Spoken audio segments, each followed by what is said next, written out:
I'm not ready. Hold on. I'm not ready. All right. Well, hello, guys. Welcome to 101. Real Estate 101. I think we're live. Oh, there we are. Okay. I gotta find this. What day is it? Happy Wednesday, everybody. I have no idea. It's 1 o'clock. All this snow has got me a little confused this week. Yeah. Oh, got us. And you came back from the glorious beaches of Key West to this. How do you Oh my feel about gosh. it? I came back like literally, if you can imagine right now, if you can imagine just this warm air hitting your face.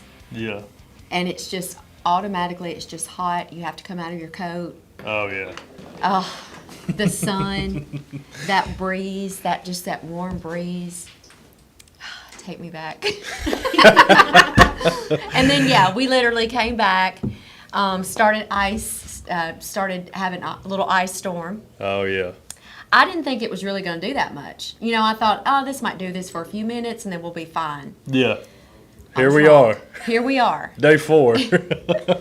Yeah. Well, thank you for everybody for tuning in. It's 1 o'clock on Wednesday, so it's time for Real Estate 101.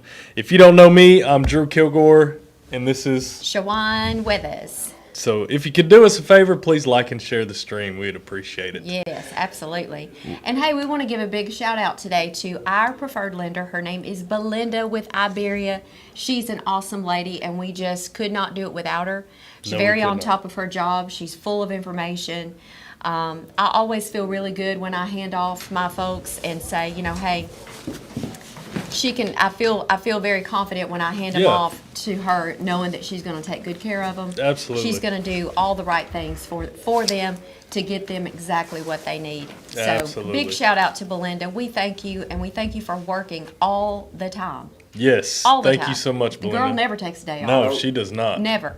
And you can call her on a Sunday night at 7 o'clock on a deal, and she's going to answer and say, I'll get right back to you. Well, I think it's very special and important, especially for real estate agents, to have a good lender like that they can depend on. Absolutely. And even like, say if someone goes silent, it's not only you following up at that point, it's Belinda as well. So, you know, I feel like it really helps to have a good relationship with your lender and, you know, have one who works as hard as Belinda does. So Oh, yeah. thank you so much, Miss Belinda. We appreciate Yeah, you. we really do. Imagine how hard it would be to you. get homes right now if you had a lender that didn't work on the weekend.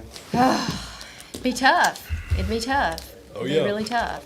So, you know, going along with talking about a mortgage lender, today our topic is do's and don'ts after you apply for a mortgage. Yes. And now this is I feel like a good topic that, you know, if you're in the market, you're a first time home buyer, this is something that everybody needs to hear. And even agents to, you know, so that we can coach our clients and help them out, you know, through the process, because it can be a confusing and, you know, it happens so fast. So. Well, I think too that, you know, you're in the process of buying this home, you're under contract or whatever. Yeah. You've been with Belinda. She's gotten everything together. You're approved to buy. So I don't think you think about whatever you purchase next could make or break that home purchase. And there's so many things. I know for me, especially whenever we're buying our new house, we're wanting to buy, you know, new furniture, washer and dryer, new TVs, you know. Yeah. And then the new Xbox came out, and I was like, oh man. So Put it on credit. yeah, just run it, baby, just run it. That's what I told Samantha. Swipe that card. Yeah. Well, and you know, I think as agents too, we forget to tell our folks, you know, hey, don't buy anything. Yeah, absolutely. I forget to say that. And it just so happened, it's funny that we've got talking about this topic today because Hayden had come to me earlier and said, hey, we have, talking about one of our clients is wanting to know, what does she need to do next? And what I told him before I left, tell her don't buy anything. Just don't buy anything. The selections have been done. She's under contract. So close. Everything. Belinda's give all thumbs up. She doesn't have to do anything at this point, but just let the builder build the house. The biggest thing is don't buy anything. And like you said, very hard to do when you got a brand new home because there's all this new stuff that you want to go in your new home. Yep. So We've got that actually on the list. Well- Don't buy a new car or furniture. Yes, and I'm sure it happens all the time whenever, hey, we just went under contract. Let's go get a new car. Let's go celebrate this new house with a new Yeah, car. and the problem with that is the debt to ratio. You may be right. Belinda may have everything totally worked out. You're good to go, under contract. Your debt to ratio is, you were cutting it close, but you're approved. It's thumbs up. The minute you go and purchase a new car, you put that on your credit, Yep. or you put $10,000 worth of furniture on your credit. All of a sudden, that just changed your debt to ratio. So now you've got more debt over here Yep. than you got over here. So you And got that- money going into it. And that $800 Camaro payment monthly ain't gonna help you out. Yeah, so you just lost it. Yep. You really just lost it. But the good thing is you can live in a car. So Yeah, you know, it's tight, but it can be done. it's tight. It's not as nice as I don't a know about a house, but- Camaro. that's only for one. Yeah. That's not for a absolutely. family. No. Well, another thing we had was don't deposit cash into your bank until you've spoke to your lender, spoke to your banker. You let them know, hey, we are buying a home. I've got, some cash here that I've Yeah. got under the mattress. One of the reasons is that It's just cash is so hard to trace because everything going through these loans, getting qualified for these loans, you're signing in blood. You're going through so many background checks to make sure you're okay to buy. So whenever, let's just say you deposited $5,000 in cash in your account, they're gonna want to know where it came from. and need How'd to you get know. it? Yeah. How'd you get that? You could be friends with Pablo Escobar. How It's got How do to they it's got know to that? count from somewhere. Where did Yeah. it come from? So cash is hard to trace. So that's one of the reasons you always want to talk to your lender or to your banker before you deposit cash if you're in the process and have already applied for a mortgage. You have to remember, whenever they pull your credit and get you approved, they see your bank records. Yep. But then if it's after so many days, they see them again. If the money's not seasoned, like you talk about, that's when the problem pops up Yeah. and can kick you out. they call that mattress money. Mattress money. Yep. So another one that you may not think about, you may think it may not have any bearance at all, but co-signing for a loan for someone. Yes. A lot of folks think, well, if I'm co-signing, it's not my debt, it's just my Yeah. signature. I'm not paying anything monthly. Right, but ultimately, it is your debt. If you co-sign for someone, you're saying, hey, if they don't pay for it, they can count on me. Yeah. I got you. Absolutely. Hey, if little Johnny don't pay for his new car, then Right. you're on there and And again, that co-signature changes your ratio. yep. It still dings your credit and goes on a debt for you. So And hey, here's another one. Don't change banks. no, and so me and Samantha before we moved, we're gonna change banks too, and then we spoke with the lender whenever we moved, and he said no, do not. So And what we was actually the big reason for not changing banks? just so they can have all your credit history because all Mm-hmm. your bank statements from that bank. I've been banking there for since You I was also want to make sure you 14. don't have any insufficient funds. So when you Yeah. change banks, you don't have any timeline. Yeah. It's like trade lines. The same way with the bank, you don't have a trade line. Because you Right. don't have any record showing that you ain't missed or ain't bounced any checks. Yep. Right. Absolutely. Everything, I think if you could think about when you apply for a mortgage, you are really giving them your history. Yes. You're giving them all of your history right up to current. So, and history is important when you do a mortgage loan. How long you've been at your job. It makes a big standpoint if you've been at the same bank your whole life. Absolutely. Or for many, many years you've banked with the same people. So your history is very important, and you don't want to mess with that after you have applied for a And- mortgage. And I feel like it really can do nothing but help you because, like me, I've taken out so many, well, not so many, but a few lines of credit throughout this bank. I have good history through them. I paid everything back. I was always on time paying things back. So, really, it's going to do nothing but, help your cause whenever going to, get a home loan. Yeah, because you've kind of built a relationship with Absolutely. some folks in the bank.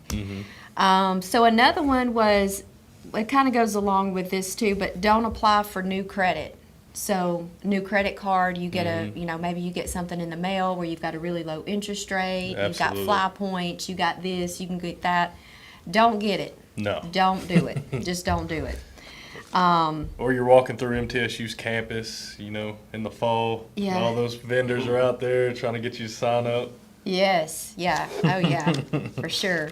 Or you're shopping, you've bought something, and they Oh, say, yeah. oh, you can save another 20% if you open You up want a this you Buckle like a credit card? credit card. Sign me up. Yeah, don't do it. Always remember, we're buying a house. We're buying a Yep. house. Absolutely. Shout out Tammy Burton. Hey, Tammy, thank Hey, you for getting on Tammy. here. She said, there is the beast. Hey, let me tell you, Tammy was a wild woman yesterday. We got a video.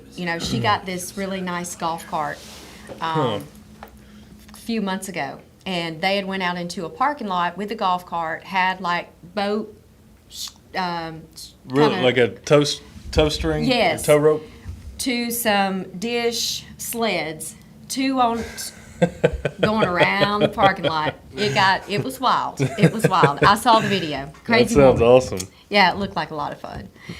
Another thing is don't close any credit accounts. So if you do have some of those credit cards or some type of revolving type credit, don't stop that line. Don't don't just leave it like it is. Leave everything the same, because remember, Absolutely. your history is important, so you don't want to change it up Yeah. by deleting any type of accounts.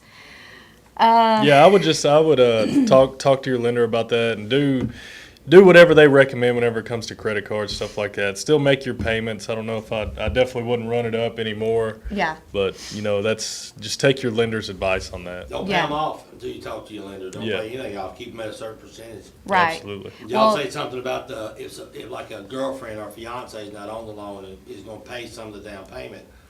Did y'all, how that money has to be in her account if she gives Yep. it? Then you have to be able to trace it. That money has to be in there for like 3 months or something. Yep.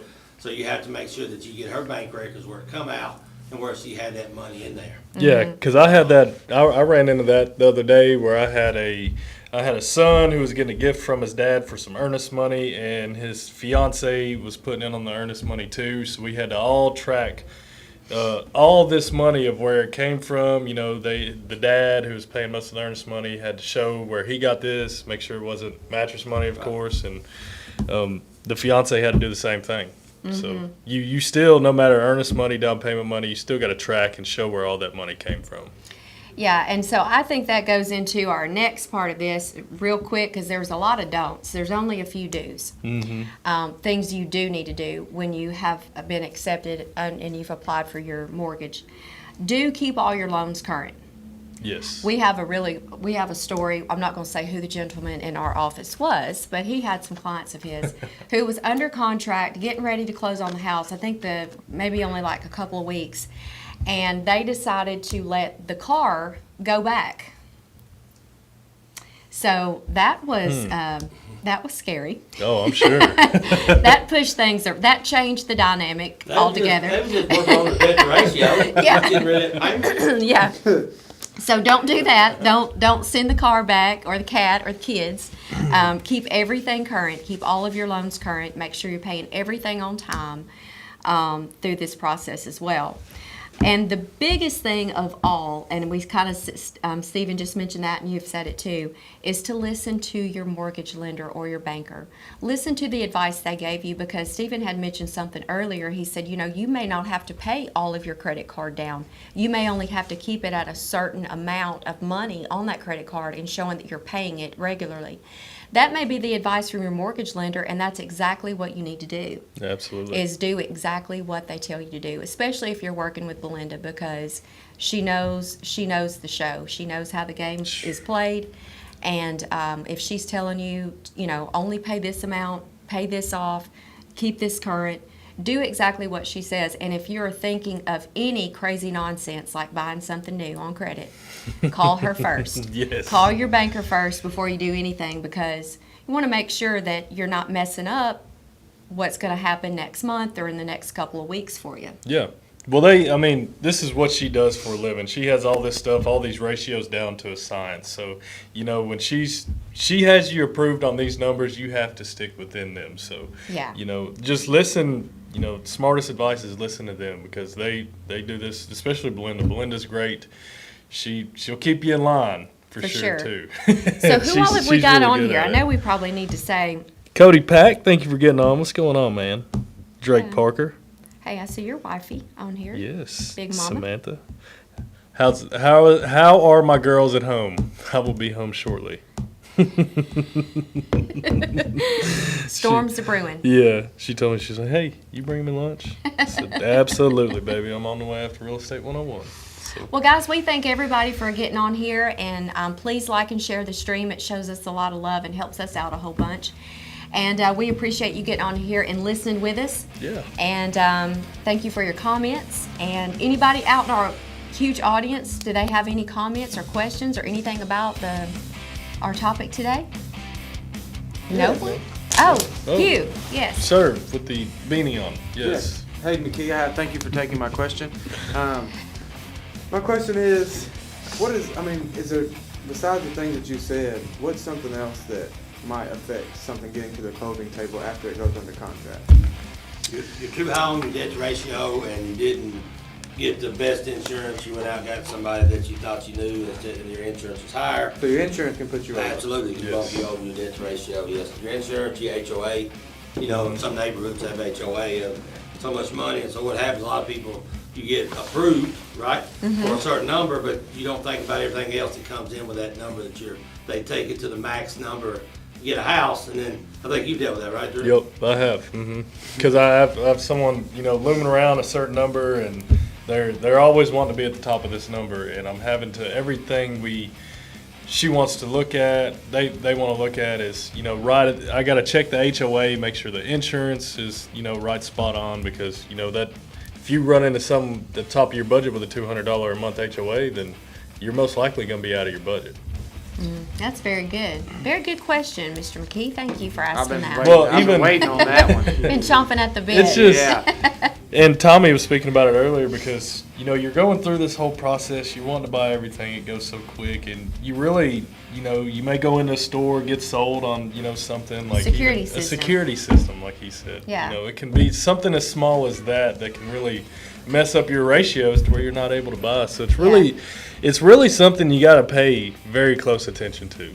Yeah, and again, I think as agents, we don't really stress that a whole lot, because, and I think a lot of folks out there that's not in the business or do this very often probably didn't realize that either. A lot of times you think, well, once I'm approved, I can get whatever I want. Yeah, But it's really all the way up to that closing day. Hey, we have another question in our audience. So with that mattress money, would you say, would you recommend for them to use that instead of using their card? Like for gas, Absolutely. If you've groceries, got things like that? cash on hand that has nothing to do, that mattress money that has nothing to do with what you've got in the bank or what you've told the lender or anything else, and you've got some little hidden stash, absolutely. If it's enough to go purchase a brand new car, good for you. Hey, So, for the record, hey. mattress money could be like Christmas money you got as a gift, Yeah. birthday money you got as a Yeah. gift. Or Things like that. Escobar You may have money. sold something down the road. And a lot of people like to keep cash on hand just in case. But unfortunately, cash on hand in a mortgage is not good. Yeah. Right. Because it does you no good whatsoever. Right. Well, right. weatherman, what if I've been saving these pennies since I was born? I got all this cash and then. Then you should have looked if you want to buy a house. You better have enough to pay for the whole thing. Yeah, you better have enough pennies to pay cash for that new house. Or you Okay. gotta track every individual penny where it comes from. Yep. Grandmama. Then you're dealing with Gas station parking lot. Yeah. then you're dealing with the IRS. Yeah, yeah. Well, I think that's about all I got today. So thank you everybody for tuning in. We Yeah. greatly appreciate it. Hope you're surviving this cold weather and all this snow and ice. Yeah, everybody, stay safe, stay warm. Don't get on the roads unless you have to, because we're expecting to have another blizzard, from what I've heard. 2 to 4 inches expected tonight. So Bring it on. Yeah, so y'all be safe. Don't forget to join us next Wednesday, same place, same time, right here for Real Estate 101. And we'll see you soon. see ya. Bye.